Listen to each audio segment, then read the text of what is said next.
Five Rings Podcast, your weekly amateur sports and Olympic sports show with Duane and Kevin Laramie. And now, without further ado, here's Duane Rollins. And welcome to a Five Rings Podcast. 1 year and a bit from our first Five Rings Podcast. Kevin, how you doing 1 year out?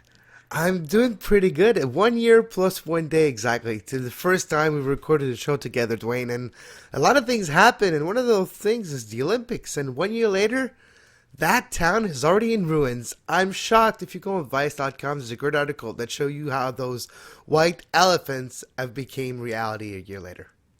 Yeah, it's similar to the Sarajevo photos, which a lot of people have seen. Now, of course, they had a war there, so that makes things a little different. This is just a case of the Russian government building a town. Sochi wasn't really much of anything. I talked to a few Russian people before the games, and it was, they go down there, and it's a bit of a vacation spot, because it's warm areas that they had in the winter games there, but at any rate. But yeah, 1 year out kind of illustrates a lot of what we're going to talk about in the second segment of this show when we talk about Boston and Rome and the 2026 bids, or 24 bids, pardon me. I'm getting my World Cup bids and my Olympic bids mixed up, the 24 bids, and sort of the concerns that groups like No Boston Olympics have. When you see the Sochi pictures, it sort of brings that home, right? Absolutely. And we saw that happen in Athens and other Olympics complex. But the fact that it happened in Sochi, not even, it's a year after, it's almost mind-boggling to me. Those buildings still look brand new. And at the same time, they look deserted. So you have a very surreal images. It's really interesting to go see. So you have a second, just go on Vice and look at that article, people. Yeah, and it's unfortunate because it really just it makes the whole Olympic movement. The whole Olympic movement suffers when that happens, because you have situations like we see with the games no one wants, where you only have these countries that can afford to sort of do what they want, that are going to build these facilities, and they don't care if they go to ruins a year later. You want to have sustainable games, and that's something that we've been, for the last year, hammering home. Almost every other show we say that point on the Five Rings. Yeah. The other things we're going to touch on today, the Commonwealth Games bid in Edmonton, they pulled out of that. The provincial government took the sport away, and they just pulled out. We'll give you a little more detail on that. Durban in South Africa, looks like they're going to be hosting it. They're the only bids left. It's the only one left by default. So, that'll be good for them down there. And it's similar to when Halifax pulled out of the bid and it went to India a few years ago, that they were the only bids left then too. And at least it gets them to new places, and I think that's something that's worthwhile. But we'll touch on that. And we're going to end it with some curling talk. It was a big weekend of curling here in the country of Canada. The center of the curling universe. I don't think there's much controversy to that statement. I'm going to break down the Brier lineup. It's all set. I chose not to break down the Scotties Tournament of Hearts lineup. This Scotties is the women's side. That's a great brand reference too. Scotties is a tissue that's the title sponsor, but everyone just calls it the Scotties. So an example of good brand title sponsorship there. But at any rate, I'm going to save that for next week. But we're going to break down the men's side. Some interesting storylines. There's a very interesting little soap opera going there, and we'll leave that to the final segment. But before we do all that, I did want to touch on something a little more somber, because it's not getting enough attention in my mind, and that's the tragedy that we saw in an Egyptian soccer stadium at Zamalek, the famous Cairo team. It's the working class team of Cairo, and there's been some problems associated with that club over the years. And it's not this place of this podcast to place blame on these things, other than to say that 22 people went to go to a soccer game and never came home because they are now dead, and that's unfortunate. And it's not that far off a similar situation that happened in Egypt, where 74 people died in 2012. I don't want to get into the nuts and bolts of what happened. It doesn't matter. I think that people, both on the ultras side of things and the fans, and on the authority, on the security side of things, they need to make sure that this stuff doesn't happen on all sides of this issue, because no one should go to a sporting event and come home dead. No, and like you say, we're not going to touch on the reason why it happened, but no, it doesn't matter what the reason why it happened. It should never happen to begin with. There's no reason that justifies those type of reaction by either side of the conflict, by either the police, either the ultras, or the rest of the people involved. Nothing justifies that amount of violence, and it's really unfortunate that again something like this happened, and it does tarnish the sport as a whole in a way, and it's really unfortunate that happens. Yeah, and it's only been very recently that after the 2012 incident, they basically played. Well, they shut down the league for a while, and then when they restarted the league, they played it behind closed doors. And it's only been recently that a limited amount of fans have been allowed to go back into the stadiums. And unfortunately, here we are. So the Egyptian league has shut itself down again. Who knows where it goes from here? Some things are bigger than sports and all that sort of stuff. So what do you do with that? Do you shut this thing down permanently? That's really what you got to be having a conversation about at this point if you're in Egypt, and that's truly sad. It is. That's the best word to describe it. It's just sad. All right, let's take a quick break. We'll come back and we'll talk a bit about the Edmonton situation in the Commonwealth Games.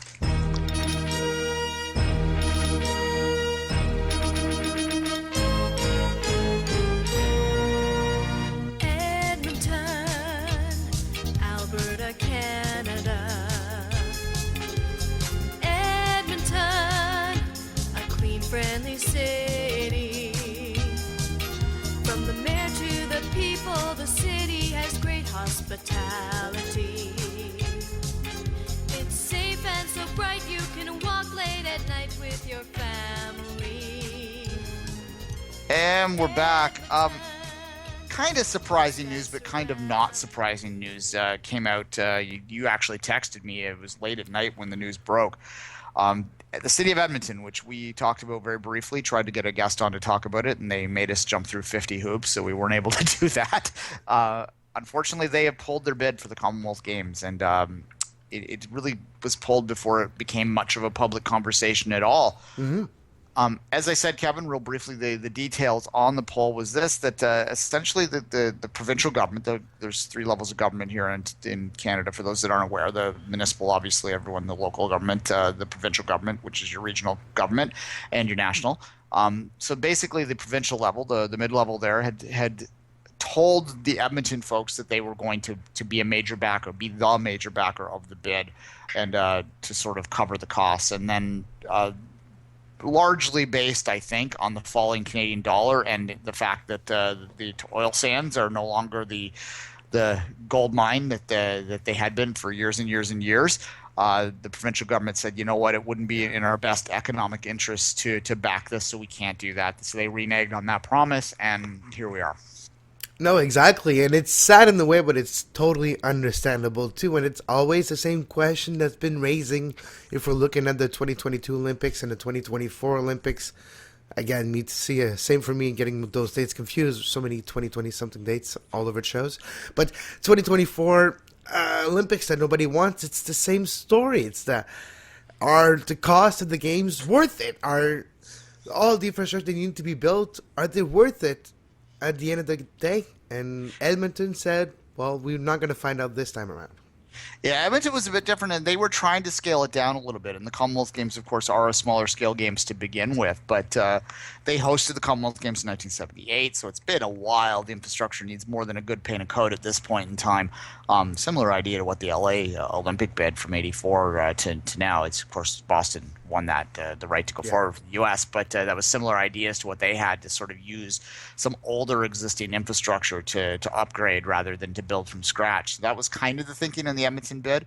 It made a lot of sense on a lot of levels. There was a lot of pride to the Edmonton bid, or the Edmonton Games back in '78. There's the football stadium there is still called Commonwealth Stadium.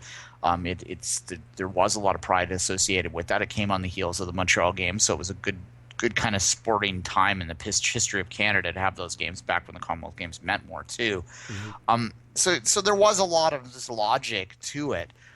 At this point in time, where this leads them is that they haven't completely given up on the idea of bringing the Commonwealth Games back to Alberta, back to Edmonton.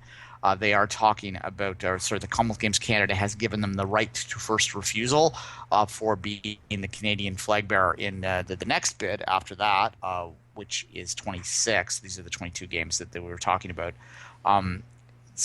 Whether they do that or not, that's a question, because the other fact, and when we talked to the head of Commonwealth Games Canada, he said that one of their big goals was to see the games through to the centennial, and then here in Canada, the hope was that they could host those centennial games in Hamilton, which is where those first games were. It would probably be a Hamilton-Toronto bid, you would think, but that was the idea there. So you wonder whether 26 is getting too close to that centennial year.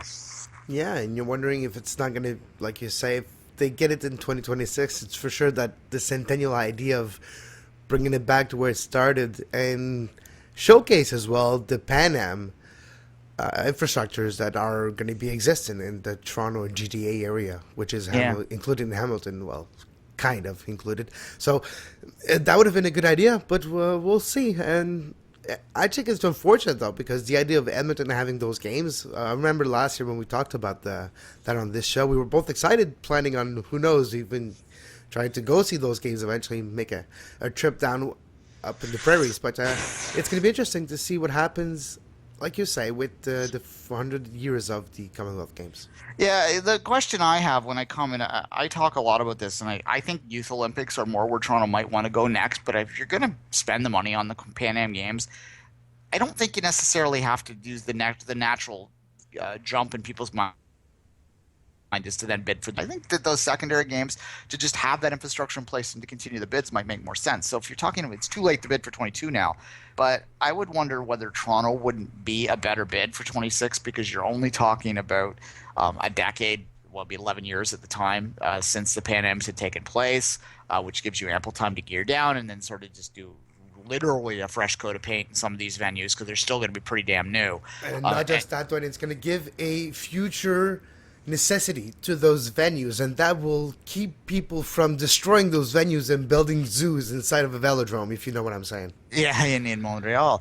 Yeah. It still hurts. Like, I wasn't even born when that happened, and it shocks me to this day, because I'm looking at the Milton National Cycling Center they just built. It looks awesome. It looks just great. I've seen it in the Rick Mercer report the last week, and it's just beautiful, and I just wish I could have that in my backyard, but no, they needed zoos. Well, yeah, and at 11 years down the line is nothing really. I mean, it's a long time for, an average person's lifespan, but it's certainly in the sporting concept and a major bid games concept, it would be a perfect kind of timing in my mind. There's a lot of logic to it, and having Toronto. And there would be the same naysayers and the same kind of complaints that you're going to get every time is going to come out if they bid for the Commonwealth Games. But at the same time, it'd be a very economical bid. You wouldn't be really having any infrastructure improvements needed, very limited anyway. How much damage does a facility have in 10 years? It'd be normal sort of wear and tear. I don't think you'd be doing much building at all. There's a few sports that are unique to the Commonwealth Games. You'd have to spruce up a lawn bowling facility. You know what I mean? It wouldn't be that big of a deal. So there's a lot of logic to it. I haven't heard anything from this. This is just purely what my mind jumped to right away. I know there's some excitement around the idea of having the Centennial Games in this area, but does the date really matter? I mean, Athens didn't end up hosting the Centennial Olympics, right? And they still used all the old venues and created a spectacle that was really fun to watch with the old style of the vintage Olympics, more ancient Olympics, and to this, bringing it today in the ruins. It was great. And yeah, even if it wasn't 100 years or 1,000 years to the day, it was still had the same purpose. It was still a magical event. Yeah.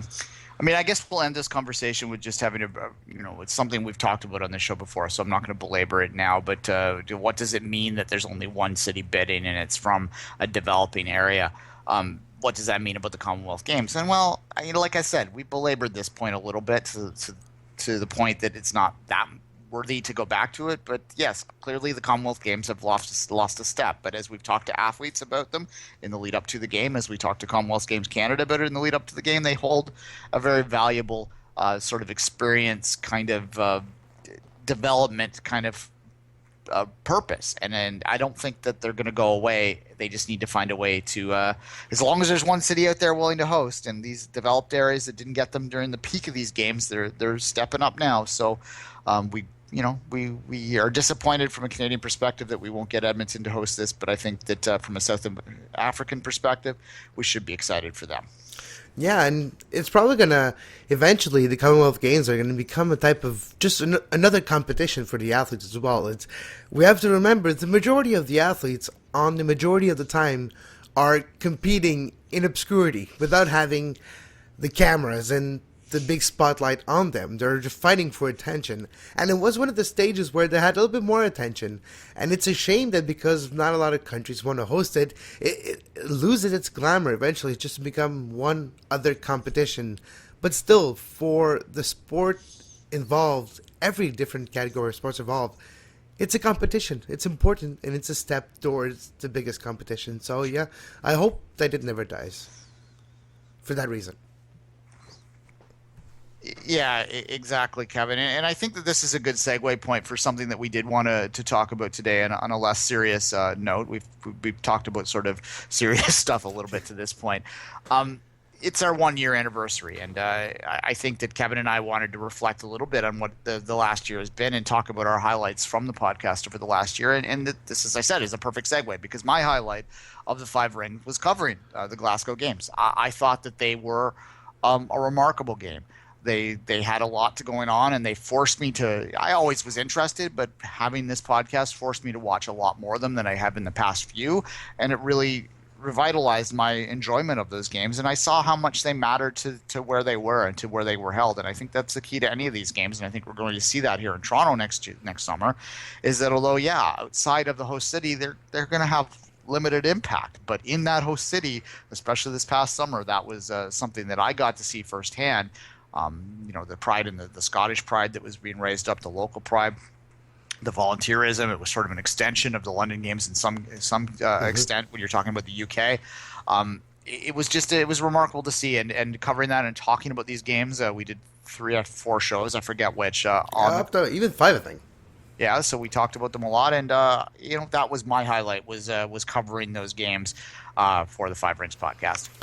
I have to say my highlight is, if you're a fan of the show, you probably figured that out already, is covering the World Short Track Speed Skating Championship in Montreal last year. It was the first time I covered an event or a big event like this. First time I interviewed champions from Canada, world champion, Charles Hamelin. It was very interesting to look at the crowd, the reaction, for them competing at home, because it is the training center where they compete as well. So it's the National Training Center, Rockets Richard Arena. It was a great competition. Didn't turn out to be the crowning moment that Charles Hamelin would have loved, but still became world champion in one distance. Had a couple of great moments, and just as a whole, the competition was really mind-blowing to me, because you watch it on TV, you try to cover the sport, but being there live, a couple of feet away from them, going on speed that are mind-boggling on just a couple of inches of ice, it's so impressive to watch. And that weekend was just a great weekend for me and for the podcast as well. Yeah, and absolutely. And I think that speaks to, again, it's a sport that both of us watch a lot of these kind of sports, and more than most people. But at the same time, I think because we were doing this, we just focused in more on them. We were able to sort of learn about more sports than we might have otherwise, because it forced us to, right? And that was kind of just my overall highlight. I've had the name Five Rings in my head for years. I've done a lot of blogging projects and done a lot of podcasts over the years, and I've always had in my mind Five Rings as this thing that I wanted to do associated with kind of this vague concept of Olympic sport or amateur sport.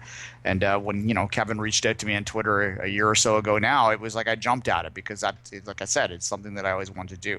The other highlight I would have real quick is just learning about cycling from interviewing you about those in our cycling talks this year. It's it's not a sport that I followed all that closely. I knew about the controversies, as everyone did, and I knew about the Tour de France and occasionally watched that. And, during Lance Armstrong's peak years when it was getting a lot of attention, I may have paid a little bit more of attention than I had prior to that. I actually, randomness, saw the Tour de France when I was in Spain, of all places, because it always starts. It was in Barcelona that year, and I happened to be there when it was going on. So I've seen that event. It's not much to see live. No, it's exactly. It's hey, we were 10 hours of drinking for them just passing for 10 seconds. Yeah, so that's pretty much what it is. There was buses anyway, but. So that's why the people run in the mountains, because they can get actually a couple minutes of camera time next to the cyclists. Yeah, it was fun times. Yeah, there was a lot of champagne being drank in the fields. I do recall that. But that was another highlight of mine. Hey, It is. I really had it's been a year, and here's to a couple more years of Five Rings at least. And this summer, Dwayne, Pan Am Games, and I'm still planning on making my way up there in Toronto. Well, actually, down there. Absolutely. It's going to be great.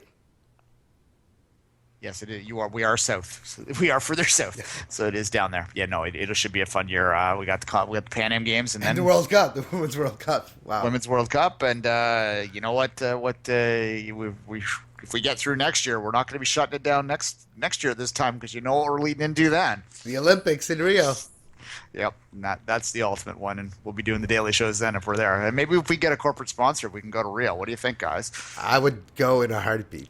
All right, there you go. There's your challenge, listeners. Find us the corporate sponsor. All right, let's take a quick break. We're going to come back and we're going to talk a bit about the bid news for Rome and for Boston and all that good stuff.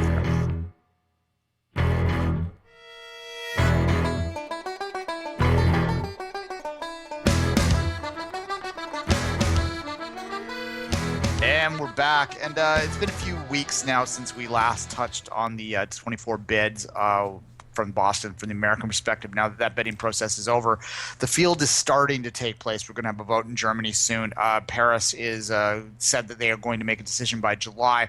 Rome is already in the field, as is Boston. So right now we're looking at the two main cities, Rome and Boston, the two only cities, I should say, that are bidding. And our focus will start with Boston, close to home. Of note this week, Kevin, and I was saying off air that it seems to me, and maybe it's just who I follow on Twitter, but there's just constant negativity around the Boston bid at this point.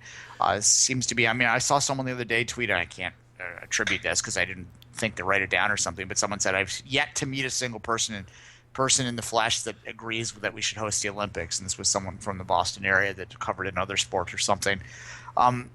To that note, London Mayor Boris Johnson was in Boston recently, and I thought this was an interesting talking point. And he was speaking to the Olympic bidding people, and what he said was that London had similar reaction when they first started to talk about that. And what he suggested to the Boston people was to keep pushing forward and to keep showing the benefits of the games and expressing the benefits of the games, and then eventually public perception would turn around. And he said that he saw that in London, where once they had the games awarded and once they started to see some of the East End started to get some of the infrastructure improvements that it saw, and et cetera, that the public perception, the public support of the games improved. I think we saw a bit of that in Vancouver as well, whereas in 2006 or so, it was kind of maybe 50-50, but by the time 2010 rolled around, I think most people in Vancouver were supportive of the games, and by the time the games ended, everyone in Vancouver was happy they held them, right? It'd be interesting to see, too, what the people from London say on both sides, what the citizens of London say now, almost 3 years after the game, because it's comparable. A city the size of Boston having the Olympic, you can't compare that to a city. Yes, London is bigger, but not that much bigger. And it is comparable economically, and how those infrastructures, because it's a city with a lot of population, can be used compared to Sochi, which is not the case. Because it's deserted, they become white elephant. If you go to Boston, those infrastructures can be reutilized. Yes, some of them can be changed. The nature of them can become social housing or a community project or whatever the case may be. But if you look at London, those infrastructures are being used. They're being, some of them are becoming not museum but tourist attraction, and that's always something you go for it too with the Olympics, because it does put the word Olympics on a lot of things in your city. Then that branding does help for tourism. So the people from Boston that are really against the Olympic, the people from No Boston Olympic, and even the new movement, Boston No Olympics, they should take a look at London 3 years after, and how the public transportation in the East End, like you said, is a lot better. Housing as well. So there is some benefit to a big city like this to have the Olympic compared to a city that can't afford it, like Sochi. Yeah, look, I'll play devil's advocate. London is much bigger than Boston, but at the same time, I think another comparison might be Barcelona. Barcelona is probably, I'd have to look at the numbers, but I would guess is almost exactly the same size as Boston. If you go there today, and I was in Barcelona, it's been a while now, but 6 years ago, and there's a lot of that sporting infrastructure still around. If you go up to the Olympic area, there's still the the pool, the diving center is still there. There's a lot of fields that are operating. I think a lot of the clubs took them over. Barcelona has a few of them around there. So there's a lot of infrastructure that's still Barcelona, the FC Barcelona. I'm talking about Barca, the sports club.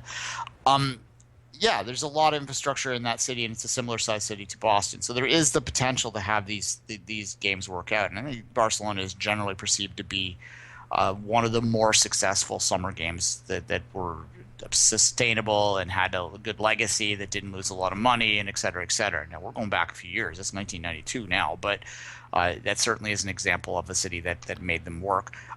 Speaking of Boston No Olympics, or No Boston Olympics, whichever way you want to put it, there, our friend Chris Dempsey did speak to the Boris Johnson stuff. He said, and I wanted to give him equal time in this, that Boston had a quote-unquote proud tradition of shouting down the elites, making a little reference to the Tea Party there, I think. Yeah. Suggested that they were overstating the economic benefits, which I think is a fair thing for them to point out. We talked to Chris about that when we had the interview on here.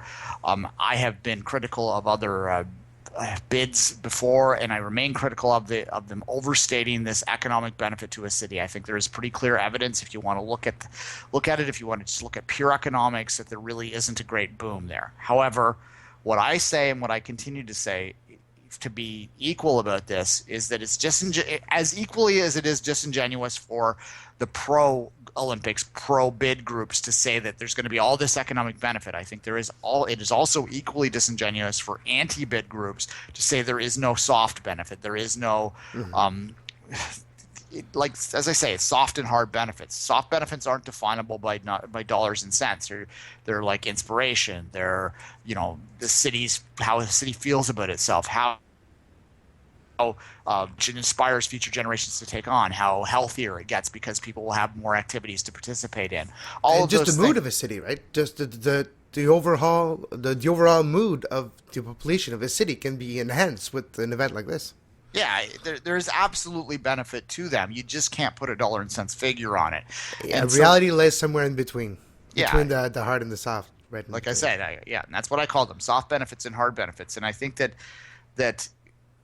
those that are trying to promote pro-bidding people would do much better if they stressed those soft benefits a lot more than what they do. And instead, what they do is they stress the hard benefits, which are a lot easier to shoot down if you're against a bid. And I think that in the same token, that it would be good if you heard the anti-people to acknowledge that there are soft benefits, and instead of just shouting down the idea of hosting these games, say this would be a better way to get those soft benefits. And I think that that's the middle ground that we're talking about. And when you're talking about Boston, like we're talking about Toronto a minute ago with the Pan Am Games, is that the solution? Is a smaller event the solution to get those soft benefits? That is the argument here in Toronto of why we're hosting the Pan Am Games. When everyone, a lot of people, especially in mainstream media, will shout them down because they're not the big event. But at the same time, we're going to get the same kind of soft benefits that an Olympics might give on the same level at a lesser cost. So that's your argument, and I think that I wish that we would have less disingenuous debates about this from both sides of the issue. No, and just to quickly comment on your Pan Am comment that you just made is, I've been to Toronto a couple of weeks ago in December, where you remember, and I've noticed one thing in the city of Toronto. It's been 4 years I haven't been in the city. It changed. The city grew. There's been 13 buildings of more than 40 stories that grew up downtown. There's been many different buildings that have been torn down and created anew. A lot of things changed in 4 years that I've seen. Infrastructure, talking about the infrastructure. And that, it's not related to Pan Am, but still the city is growing and it's changing.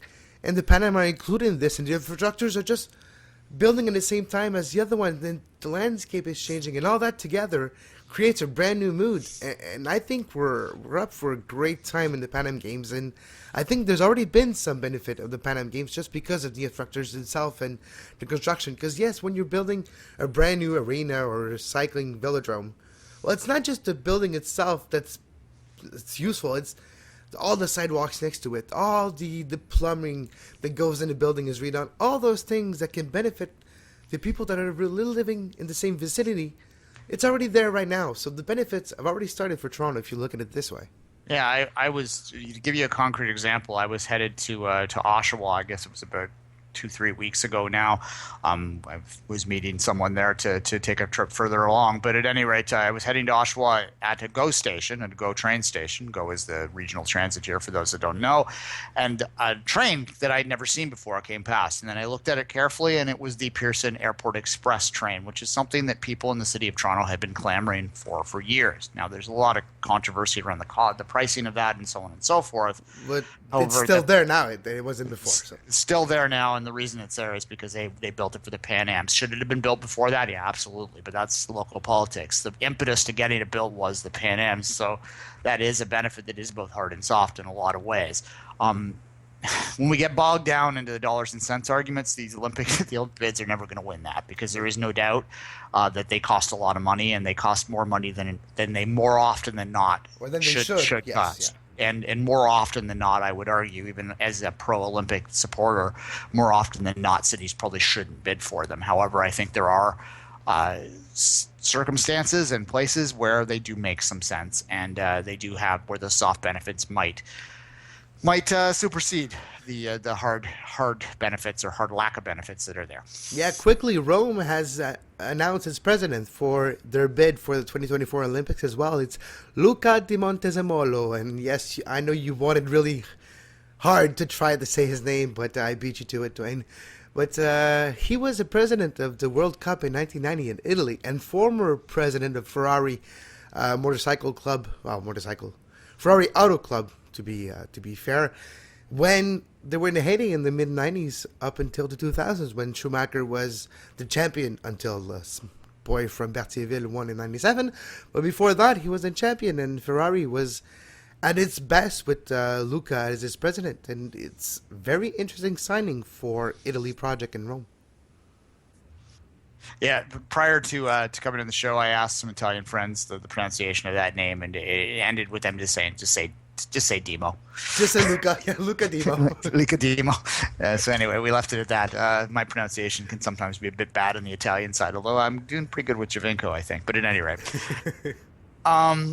Yeah, I think at this point in time, for a lot of reasons, Rome has got to be the front runner in this race. There seems to be less controversy around it. I'm not sure the German bids are going to get off the ground. Yeah. If you look at they're requiring them to pass a referendum, and I think it's going to be always very difficult for bid cities to pass referendums when it's a 50+1 sort of vote that they need. I think that Paris has lost any desire to bid after failing 3 times since the last time they hosted, which was, the Chariot of Fire's Olympics. So it's a while ago. But their inspiration, their desire is just kind of lacking, although they are going to make a decision. We've talked about Boston already. Outside of that, I think there's a real desire to go to a major world city for the next game. So I don't know if there's any dark horses out there to go. When we're looking at basically going to Asia, we are going to Asia for 22. Whether it's the Far East or something a little more central, we don't know yet. But it's going to be in Asia, so I don't think there's going to be an Asian bid emerge. And we're in Asia in 2018 as well. Yeah, we're going to Asia. Yeah, basically there's going to be 2 in a row, and I'm beginning to lean more towards thinking Beijing is going to capture the games no one wants to. Exactly. So it's going to be a lot of time zone issues there. So I think there's going to be a real desire to get into a big, well-known Western city, and Rome is that. So you know what? And I have no problem with the games being in Rome. I think there's a romance to that. They've been there once before, of course, but a long time ago. Outside of the TV generation, you can already picture the Coliseum all lit up with the Olympic colors right now. You can picture the Olympic marathon ending in there. Maybe they have wrestling in the Coliseum. I was going to say that. Can you have wrestling or judo or something in the Coliseum? It would be awesome. It'd be pretty fun. There's a lot of romance to that. So I can see the desire for that, and I think that the Boston No Olympics folks are gonna work really hard for that Rome bid too. So. So that's there. All right, I think we've done this to death for today. Let's take a quick break. We're going to go back, and we're going to hurry hard and talk a little curling. Yes, hard! Really tough shot. This could be the game here. Great opportunity, though. Five rings final stone here in 2. It's close. There's the run back. And there's the tap. Duane talks about curling on the Five Rings podcast. And a shot. 1, 2, 3, 4, 5 for Jennifer Jones. And we're back, and as we said, we're going to have a curling talk here. It was a big weekend of curling action. Stop laughing. Out there in Canada this week. It was actually, we'll start there. This is kind of an interesting new development. For those that don't know, and we've alluded to this a few times in this show, there's a bit of a battle between the two major sports networks here in Canada, right? Like TSN on the one side and Sportsnet on the other side. And when it comes to curling, Kevin, TSN, they kind of hold the upper hand now. They have all the rights for the major events. But Sportsnet is trying to get into the curling game too, which says something about this country, that there's a battle over curling rights. But however, Yeah, they have the Grand Slam of curling or something? yeah, they have the tour events, the money events, which are actually better events in terms of the competitiveness, because there's no weak rinks in them, but they aren't as popular an event because they don't have the built-in cheering interest that a national championship, where you have a team, whatever province you live in or whatever, or a world championship. Yeah, and it's not open competition, right? Like the Briar is. It's like anybody, any team from any curling club in the country can qualify and eventually make it to the Briar, which is not the case for the tour, right? Yeah, absolutely. So that's the difference with this. But the other thing that to try and get their foot in the door, Sportsnet that is, of the sort of the open competitions, they bought the rights for all of the provincial championships, which had never before been televised in Canada up to the last couple of years. So this past weekend, they had the Super Curling Weekend, where they coordinated their schedules across the country, so all of the provincial championship bonus fields were taking place in the same weekend. So Sportsnet had an overall broadcast where they were showing the Alberta Championships, the PEI Championship, so on and so forth. So on Saturday, I think it was Saturday or Sunday, I forget which, I was flipping around, and I watched two provincial championships be won within the course of like 5 minutes. I just click, back and forth. Yes, I know I need a new hobby probably, but that's fine. So this was the exciting weekend this weekend. So basically now we have there's 14 teams that have qualified to move on to the next stage, and they all were qualified over the past weekend. I'm not going to go through in detail all 14 of those teams, but I will say that in the Briar, for those that don't know, for our international listeners, the best analogy I can think of what the Briar is it's kind of like the FA Cup in a way. It is a truly open competition. As Kevin said, any rink in the country can qualify for it. It doesn't matter if you're like a Wednesday night hack player versus your top world champions or whatever. Now, in reality, like the FA Cup, by the time you get to the end of it, it's the big boys are the ones left standing. There aren't a lot of minnows that get through. You'll get the odd, even the minnows by the time they get there are the championship level teams, if you know what I mean, right? Yeah. Like you have some new guys that get in every year, but you get some stories like that are equivalent to the FA Cup. It's funny that you said that, because that's exactly the analogy I had in my mind when I was talking about Open a couple minutes ago. But yeah, it's funny. You get those teams that are not supposed to make it up to the regional or provincial level, but by the time they get to the provincial finals and the national, they're all gone. Yeah, and it's a pretty damn good competition too. Just as before I get into the great, there's a great soap opera story going on in this one. So if you can get this on a stream out there, if you're outside of Canada, you should watch it. But at any rate, there are 3 Olympic gold medalists in this event, representing 3 different teams from 3 different Olympics. You have Brad Gushue, the Newfoundland champion, the perennial Newfoundland champion. He was the 2006 Olympic champion. We have John Morris, who is skipping Team Canada, which is the defending champion rink, but he wasn't on that rink last year. Yeah, he didn't win the Canadian championship, the world championship, I mean. Yes, he still defends Canada's color. He's defending Canada's champion. We'll get into that in more detail, but at any rate, he was the 3rd on the 2010 the Vancouver Olympics gold medal team. So the 3rd is the sort of the second most important position out there. Some say it has an equal importance position to the skip in terms of the shot making, but it isn't the person making the calls. At any rate, he is advanced up to the skip position to be skipping Team Canada in this event. And you also have Brad Jacobs, which is the Northern Ontario champion. There's a Northern Ontario and a Southern Ontario champion at the Briar. He, of course, won Sochi last year.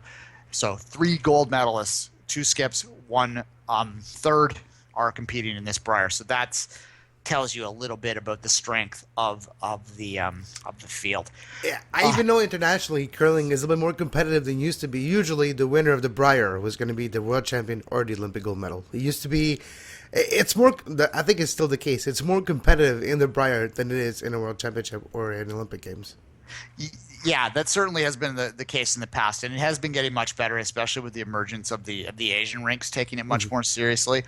The last World Championship was in Beijing, and that leads into a nice story here of why John Morris is hosting skipping Team Canada is because the rink that won the Brier last year was Kevin Coey's Alberta rink.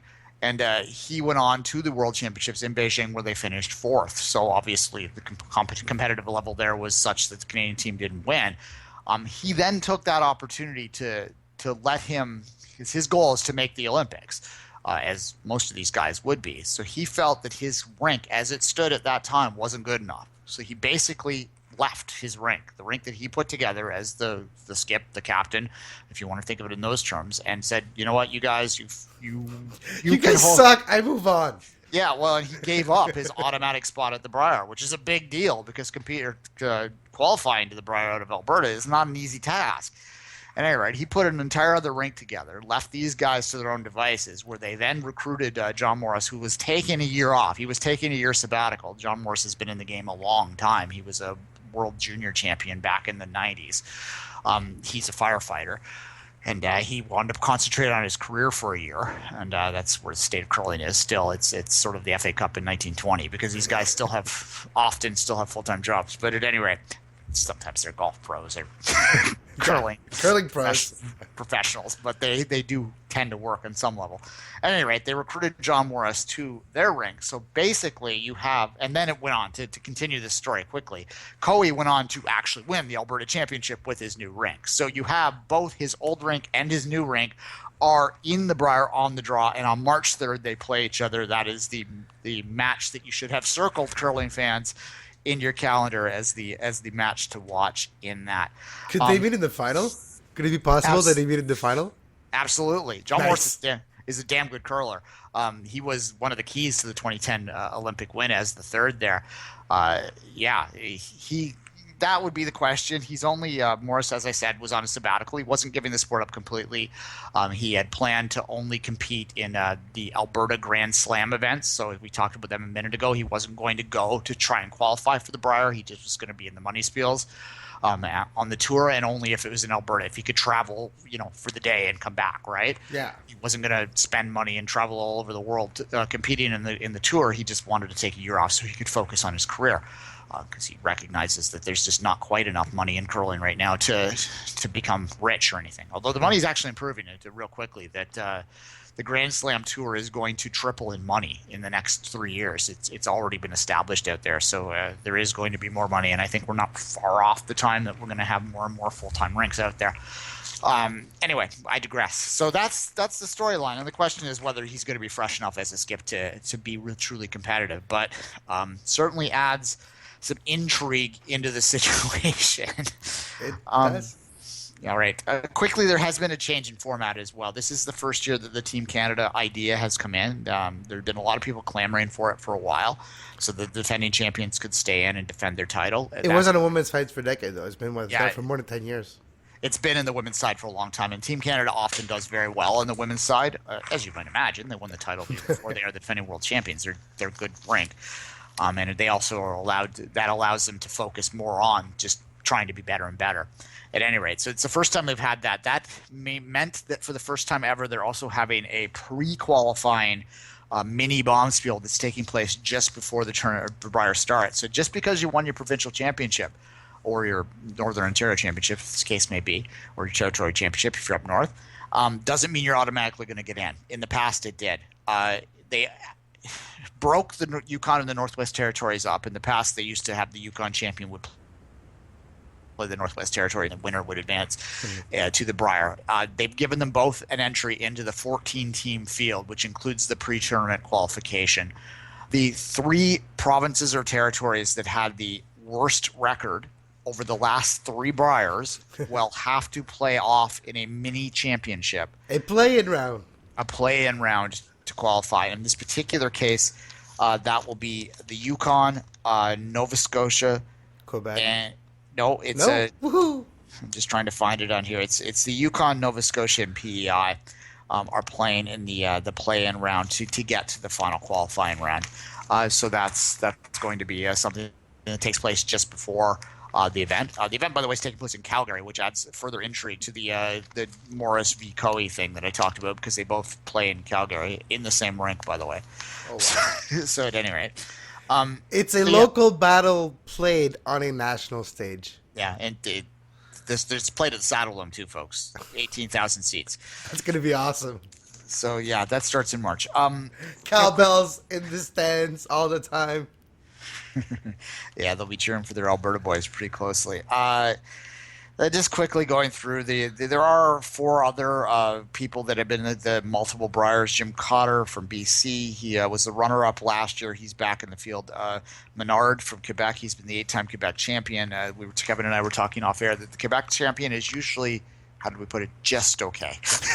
It's always the same. You had Guy Hemmings for decades, and then you have Jean-Michel Menard.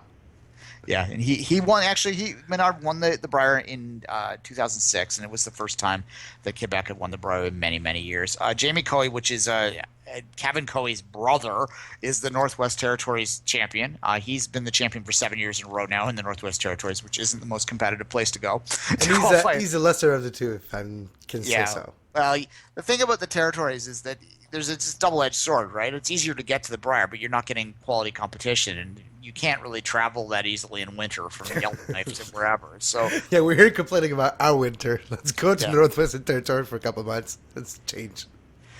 Steve Laycock is the Saskatchewan representative. I love the thing about Saskatchewan is the epicenter of curling in a lot of ways, but yet they haven't won the Brier since like the black and white era. Like they're the Toronto Maple Leafs of national curling. So that's an interesting story. I always sort of watch. I lived in Saskatchewan for a year as well, so I always watch the Saskatchewan rinks. Interesting. There are rookie rinks from in Ontario, the Ontario champion, although he was actually a rink.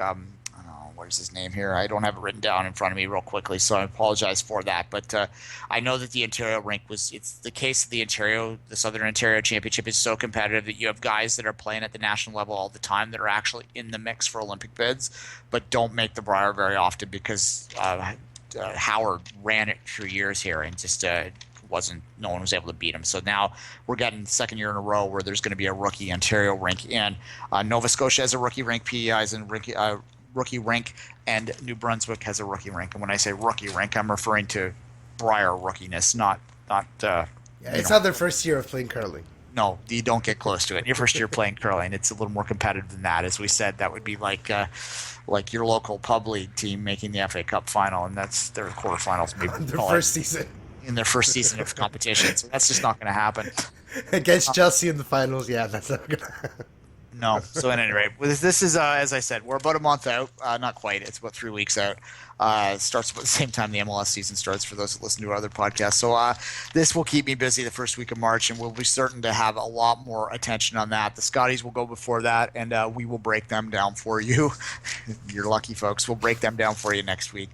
Women's curling and men's curling, it's interesting. They do compete together a lot, but because people will ask this question, the men, and I've talked to elite curlers about this, because on some level it would seem like it should be an open competition where men and women should compete together. But what I've been told is that the rocks, they weigh like 40 pounds, right? And True. To throw the rock with the huge weight, the huge takeout weight, is something that not a lot of women's rinks can do, and that's why they don't compete equally as often as you might think. And it is, I've been told, a major advantage if you can play big takeout weight. So the men's game, a lot of people, it's kind of like men's and women's tennis in a way. A lot of people prefer to watch the women's game in terms of strategy and in terms of shot making because there's a lot more finesse involved in people's opinion, whereas the men's game is often about power and about just the ability to do big takeout, like triple takeouts, and just throw big weight down the ice to get rid of a lot of rocks and get a lot of action in the house. So that's the difference between the games. So at any rate, as I said, I didn't think that we had enough time to break both the men's and women's field down in detail this week. So we'll hold off, and in next week's 5 Rings, I will talk a little women's curling for you. All right, and that's about wraps it up for us today on the Five Rings podcast. Keep an eye on Tina Mays and Liz Yvonne in the women downhill and Super G and Giant Slalom. It's going to be an incredible battle for the next couple of weeks, Duane. And if you can watch that, take a look at it. And you know, quickly, Tina follows the Five Rings podcast. Did you know that? Yes, indeed. And there's a couple of the athletes that do follow us. We should try to get them on the show, Duane. We should, yeah. If you're listening, Tina, give us a call. All right. No. Yeah, she was one of the first You people. know our number. Yeah, she was one of the first people to follow this back on Twitter back in the day. And anyway, all right. Thanks for listening to today, and thanks for listening to the last year. In the meantime, Kevin, I'll let you wrap it up as always. As you've been doing for the last year, and you will be continuing to do for the next year on your podium, folks.